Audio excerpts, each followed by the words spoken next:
watching Unapologetic Filmmaking and Dope-ish.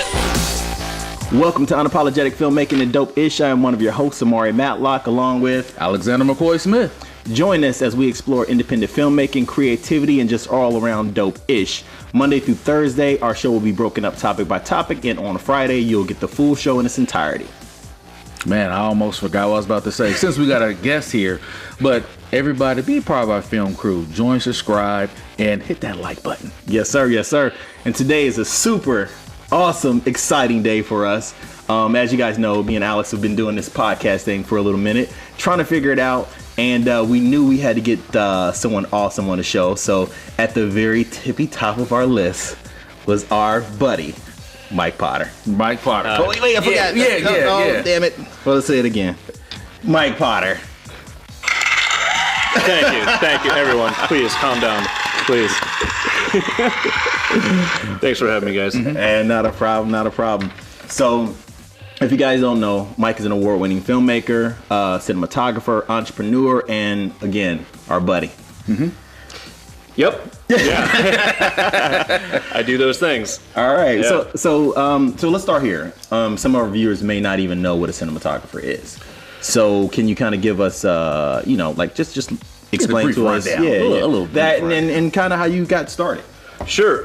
So cinematography is basically the the art of capturing the image on screen. So when you are watching a film, whatever you are seeing is because the cinematographer decided with the director that this is how the film should look. Excuse me. Basically, it's kind of the art of lighting, camera framing and positioning, and movement and anything. It's photography for film. Absolutely. And this is my thing. I'd say this. It's weird. I'm going to warn you. It's weird. I honestly believe that the relationship between a cinematographer and a director is literally should be a marriage. I agree. I know we've all had experiences where it didn't quite gel the way that it should. Yeah. And it shows up. It shows. It shows up, so. Yeah, so it's this weird kind of symbiotic relationship where the director has this idea in his mind or her mind about what they want the film to be, and with the cinematographer, they kind of combine forces so that the cinematographer can basically take the ideas the director is wanting to show and kind of how the feel and the look and the tone and the emotion of the scene should be played out through the camera. Absolutely. It's kind of like, I kind of think of it personally as the director is in charge of performance, and those are the things like mood and tone that I talked about. But the director is in charge of performance from the actors, and then the cinematographer is kind of in charge of using the camera to perform as another character. Right. Kind of tell that story through the camera's lens or light. It's almost kind of like acting with the camera. Right. And lighting. And lighting is enormous, but we can get into that later. But like lighting is like life or death. Yeah. I mean, you light something wrong, and it doesn't matter if you're shooting it with a damn Arri Alexa. It's gonna look terrible. But I mean, there's still something to be said about natural light too. Absolutely. It's just you got to find light and let light tell you how the image should look. Sometimes, and then other times you got to kind of find a way to embellish what's there and create something new. Right. Okay, so how did little Mike, the baby Mike, get started? I mean, if that's when you started. When did you start? It's a weird path, man. So I always knew I wanted to do something with movies, and I thought about from like 6 years old. I thought I wanted to be an actor, and I started out that way. Could you see Mike acting? I could see you acting, dude. Like, I did it for about 20 years. Really? Yeah, I started out on stage. I was doing theater a lot because I didn't really know anybody doing film. So I started out doing theater, and that's kind of where I started you used to wear tights and stuff? No. Only, once or twice, but that was just for fun. That was under my costume. No, it was cool because that's where I learned the importance of story, and that's where I learned as an actor there's so much that in the story that especially when you have a good director, but even when you have a bad director, it kind of was better for me when I had a bad director because I had to go find the subcontext of the story. Right. You know, there may be a line of dialogue that you're reading and you would think, oh, this is just, it's literally just all I'm saying is the line of dialogue. But then you start thinking about it and you're like, am I saying more? Could there be a challenge in there to another actor or another character? Right. And then you throw it out that way. You change how you say it and the other actor throws it back in response. And now you're having a standoff from some line of dialogue that on page looks totally innocuous. Right. And that's where I started to really kind of love the craft of filmmaking and theater and acting and everything that goes into it and directing.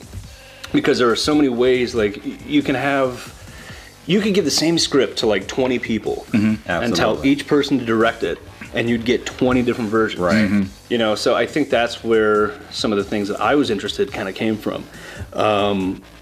So when I finally had an opportunity to get into filmmaking, it was kind of this cool transition of taking some of those things that I'd learned about being on stage and what I needed in order to do the best acting I could.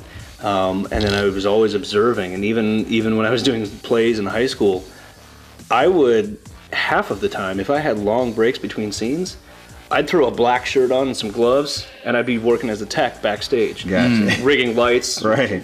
you know, taking the fly wings up and down, you know, dropping the curtains, stuff like that. Because all of it is important, and I wanted to know all of it so that I could better communicate and be better at what I did. So this is a really long way of getting to your question. Yeah. But That's cool. so I kind of did that in theater and high school and all that.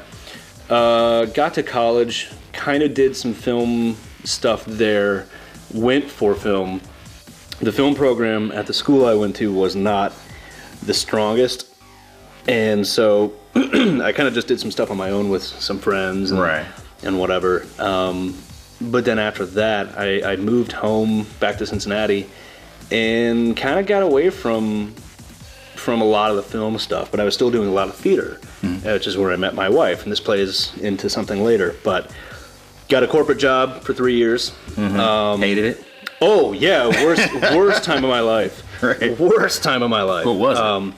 It was insurance. Okay. Wow. Okay. Yeah, life insurance. No, Okay. yeah, I've had those jobs. I was just, you know. That'll get you back into your passion Yeah, real quick. I was just pushing policies. You know, I'd get them across my desk, enter them, boom, there it's out. So you weren't on like call? No. Oh, I had to call. I was people. just I was a like, drone, man. I just kind of like input data and then just was done.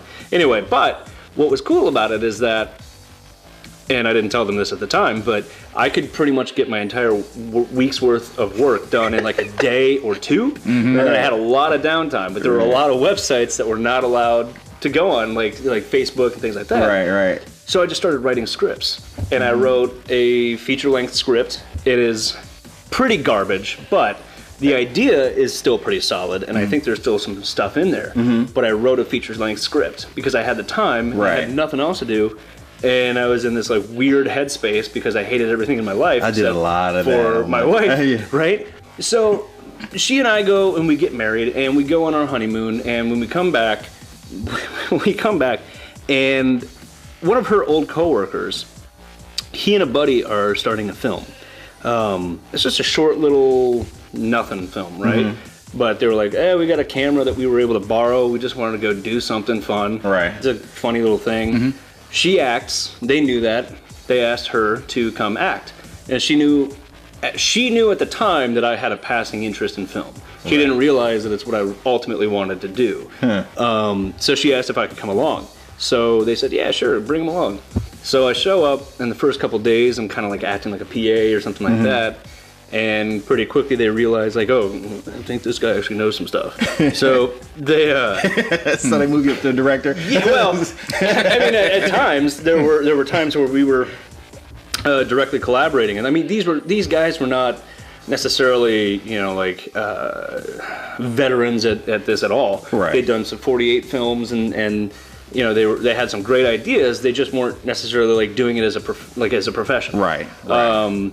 And so we had this DP at the time that was shooting that film, and he was sort of contentious to work with at times, and they had a hard time with him. So kind of go to your point of how it's got to be a marriage.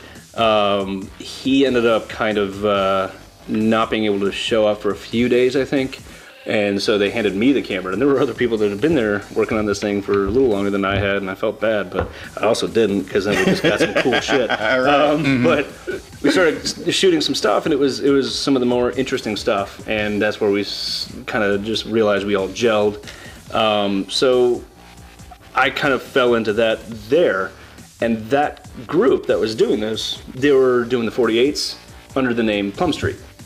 And so that was that iteration of that, and that's where I met my now business partner, Chenny, who works with Plum Street, or started Plum Street with these guys, and then kind of me when we decided to go into the commercials, because when we were doing this, we were like, we're having a really great time. Right. Should we see if we could do like some local commercials for like a couple $100? Right. And people jumped on it. You are now watching Unapologetic Filmmaking and Dope-ish.